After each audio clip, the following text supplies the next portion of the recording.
Halo teman-teman, semoga tetap sehat dan semangat. Kali ini kita ingin melanjutkan pembahasan tentang tanam padi model SRI, yang mana hari ini kita bahas adalah pembuatan persemaian bibitnya yang tetap bertujuan menggunakan sumber daya yang ada secara kompetitif. Dalam hal ini baik benih, air, dan pupuk. Di dalam sistem SRI ini penggunaan jumlah benihnya adalah 20 kg per hektar yang bertujuan agar petani bisa membeli benih dengan kualitas terbaik. Tentunya harga benih dengan kualitas terbaik mempunyai harga yang relatif lebih mahal. Dengan menggunakan jumlah benih yang lebih sedikit dibandingkan kebiasaan, dinilai tidak terlalu memberatkan biaya pembelian benih. Lalu dengan benih 20 kg per hektar ini, bagaimana membuat pembibitannya agar bibit yang dihasilkan bisa mencukupi area tanam 1 hektar?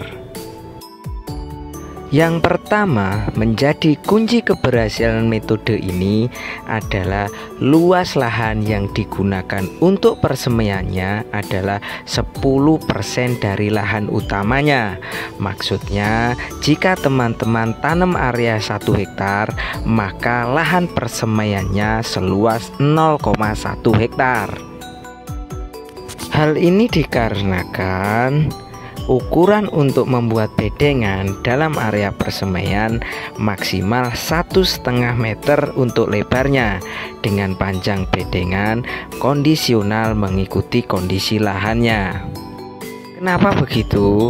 Diharapkan dengan ukuran begini itu memudahkan perawatan dan tidak merusak area pembibitan. Di samping itu hemat tenaga kerja dikarenakan dalam waktu penyemprotan, pemupukan relatif lebih cepat. Dan yang paling utama adalah menghasilkan bibit yang besar dan sehat. Yang kedua adalah hal ini jarang sekali dilakukan, yaitu melakukan pemupukan dasar 3 hari sebelum sebar dengan menggunakan Ponska, ZA, serta SP36.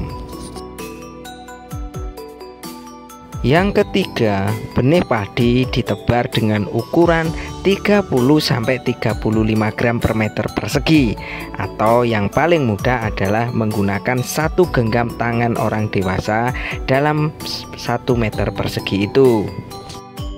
Dan jangan lupa kondisikan area bedengan tetap basah umur 0-5 hari, tetapi tidak tergenang atau terendam. Tujuannya agar benih tidak busuk karena terlalu banyak air. Selanjutnya kita lakukan pemupukan kedua pada umur 7 hari setelah sebar, kembali menggunakan Ponska dan ZA dengan kondisi air sudah boleh menggenang.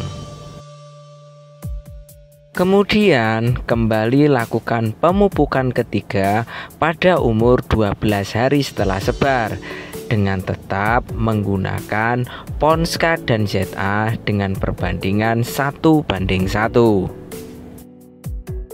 Tujuan dari sistem pembibitan ini adalah menghasilkan bibit padi yang sudah mempunyai 3 anakan di umur 18 hari setelah sebar, sehingga tujuan dari model tanam SRI ini yang tanam 1-1 bisa terpenuhi. Dosis pupuknya bagaimana? Sebenarnya hitungannya adalah gram per meter persegi, tetapi ini akan menyulitkan dalam memahami bagaimana aplikasi di lapangan. Makanya ada cara yang lebih mudah, yaitu dengan menggunakan jumlah benih yang disebar sama dengan jumlah pupuk yang digunakan. Hitungannya adalah semisal benih yang digunakan adalah 20 kilo, maka kebutuhan untuk pupuk dasar adalah Ponska 6,6 kilo, ZA 6,6 kilo, dan SP36 6,6 kilo. Untuk pupuk kedua dan ketiga menggunakan Ponska dan ZA masing-masing 10 kilo. Penggunaan SP36 di pupuk dasar bertujuan untuk memudahkan bibit mudah dicabut, dikarenakan kondisi akarnya menjadi lebih kuat serta tanah persemaiannya tidak terlalu keras. Mungkin juga akan muncul pertanyaan, kenapa ya kok tidak menggunakan urea? Hal ini dikarenakan kandungan nitrogen yang ada di urea sudah tercukupi dari Ponska dan ZA-nya tadi. Untuk penyemprotan pestisida biasanya lebih pada penggunaan insektisida.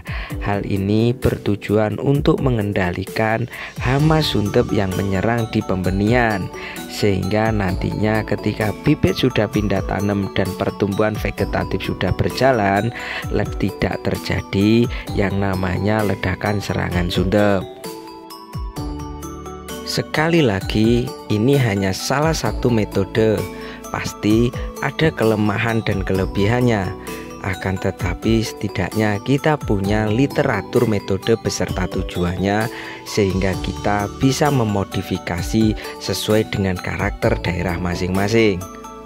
Untuk video selanjutnya nanti kita akan membahas bagaimana dosis pupuk, waktu aplikasi, beserta fungsinya, kenapa hal itu harus dilakukan. Terima kasih, semoga bermanfaat.